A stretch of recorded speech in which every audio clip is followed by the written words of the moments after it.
So imagine you're a prince, you have fancy titles, castles, land, and yet you're still broke. So what do? Prince Hermann von Pückler, he had a brilliant idea. He said, let's make the most epic park of all time and then marry a rich wife to pay for it. So today you're joining me on a journey to Bad Muskau. We're gonna talk about Prince Hermann von Pückler. He was a fun guy. He was an influencer of his time. So let's go.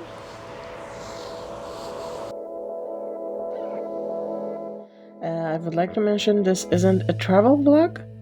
This is a soap opera with trees and castles, so don't expect anything peaceful. When you're coming from Cottbus, you get off the train in Weißwasser and you have a look around until the bus comes. We still have 1 hour left. Weißwasser literally means white water, but trust me, the real treasure here wasn't water, it was actually glass. Weißwasser was the glass capital of Saxony. Imagine giant furnaces, glowing molten glass, workers sweating, and boom. Out comes the finest crystal goblets for rich people who could afford to drink their wine dramatically.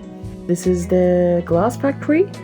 Wilhelm Gelsdorf, the glass emperor, actually bought a failing factory, recruited 26 glassmakers' families, and turned magic into molten masterpieces. But when he died in 1908, his widow, Emily, stepped in, taking over the factory like it was a high-stakes poker game. And she didn't just sit at the table, she re-raised. She actually pulled it off like a pro. Imagine managing furnaces hotter than my laptop on a render day. Also with style. Emily is basically the glass queen. And then came the World War II. Orders came to make glass for bombs. But the Gelsdorf workshop, they refused. Their answer? We aren't making things that kill. That's courage tempered by crystal, I guess. Today, Emily's legacy lives in the Glass Museum, housed in her gorgeous old villa. The same place where glass turned into art, science, and legends. I mean, how many women of history get to control molten sand and still look elegant in a Victorian gown? I'd rather say Emily turned fire into fortune in Weißwasser. But let's be honest, glass is dangerous. It cuts, it breaks, it shines, just like today's main character. Willkommen in Bad Muskau. Hermann. Yes, he was like human glass, shiny, fragile, and could really hurt you if you weren't careful.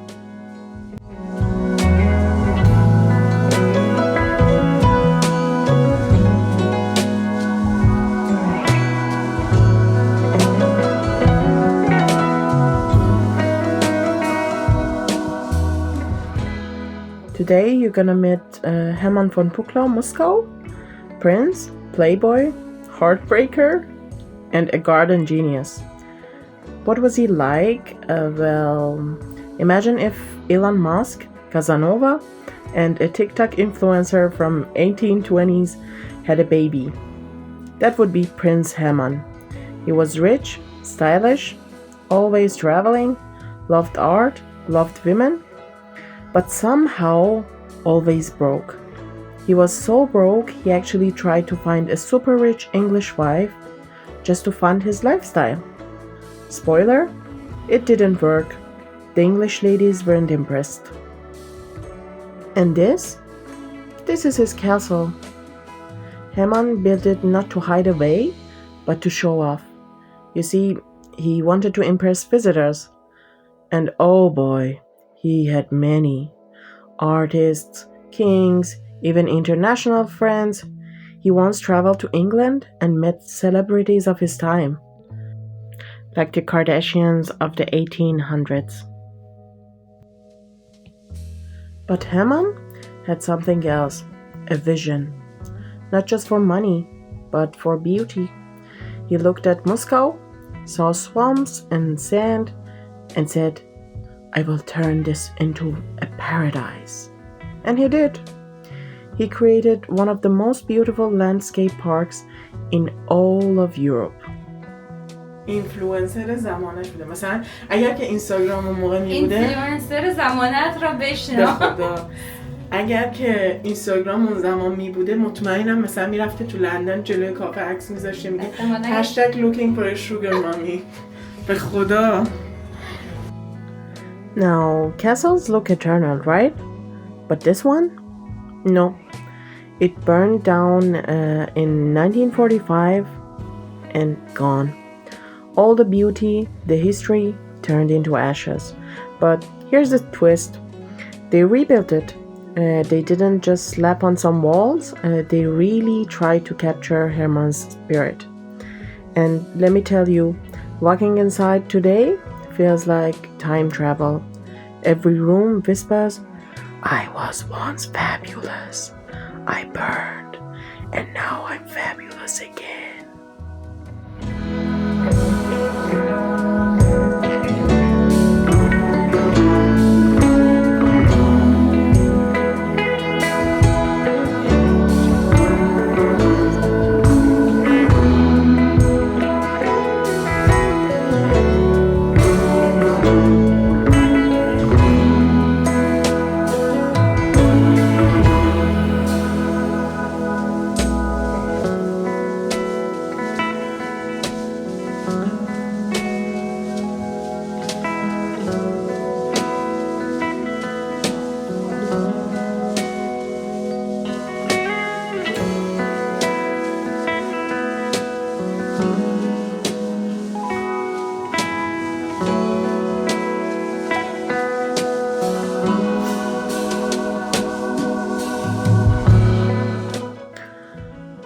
Alright, so here's the part where I made a big mistake. I decided to climb up the castle tower. Easy, right? Wrong. Halfway up, I'm sweating. 3/4 up, my soul left my body. At the top, I saw the view, and also my entire life flashed before my eyes. But let me tell you, the view is worth it. Prince Hermann probably stood there like, yes, all of this is mine. Also, who's got champagne? Meanwhile, I'm holding onto the railing, thinking, if I die here, at least it's scenic.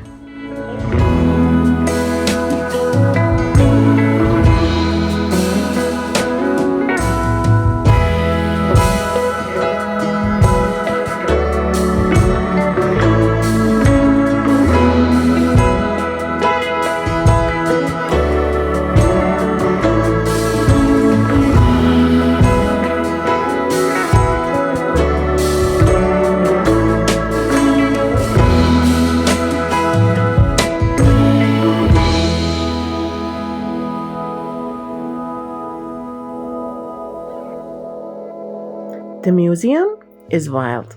They tried to make it as dramatic and interesting as Hermann himself. And trust me, Hermann wasn't boring.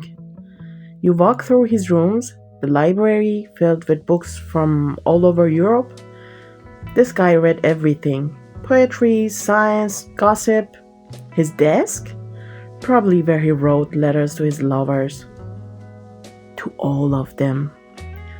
Then his salon, where he hosted guests. Imagine him there, swilling a glass of wine, telling stories about his travels in Egypt, England, Africa.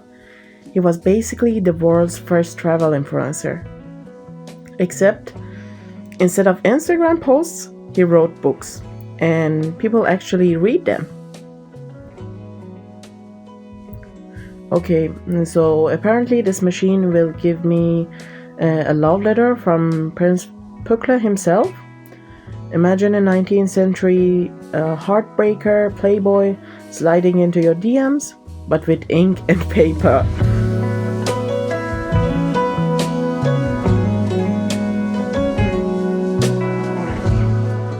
But honestly, it wasn't just random flirty letters. He actually wrote hundreds to his wife, Lucy. She wasn't just his partner, she was his biggest supporter, helping him design the park, hosting guests, even saving him financially when he overspent. Which, let's be honest, he did a lot.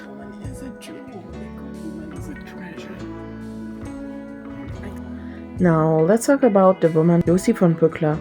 Without her, Prince Pückler would probably have ended up a broke guy writing bad poetry in a pub. No joke. Lucy was 12 years older than him. In those days, that was basically like saying, I'm dating someone from another generation. But guess what? She was the one with the money. She was smart, rich, and independent. Honestly, total queen vibes. So when Hermann, our charming but slightly chaotic prince, married her, he wasn't just marrying for love. He was also, let's be honest, marrying his financial rescue plan. But here's the plot twist. They actually did love each other. Lucy wasn't just his ATM. She was his partner in crime. She supported his wild park dreams, stood by him through scandals, and even when they technically divorced, so he could go wife hunting for more money in England, she still stayed in touch with him like nothing happened.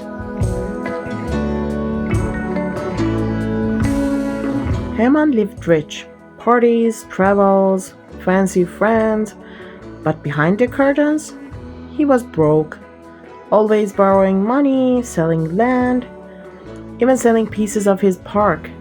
He was like that one friend who always orders cocktails but never pays the bill. You know the one. But here's the magic.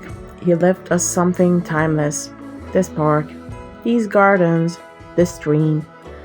And that's why today Bad Muskau is a UNESCO World Heritage Site.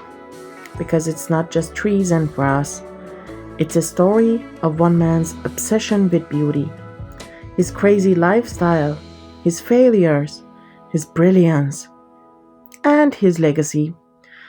So next time you come here, don't just see the park, feel the drama, hear the gossip, and if you climb the tower, please, for the love of cucumbers, hold on to the railing. Thanks for joining me on this wild ride. Don't forget to like and subscribe, or Prince Hermann will haunt your garden.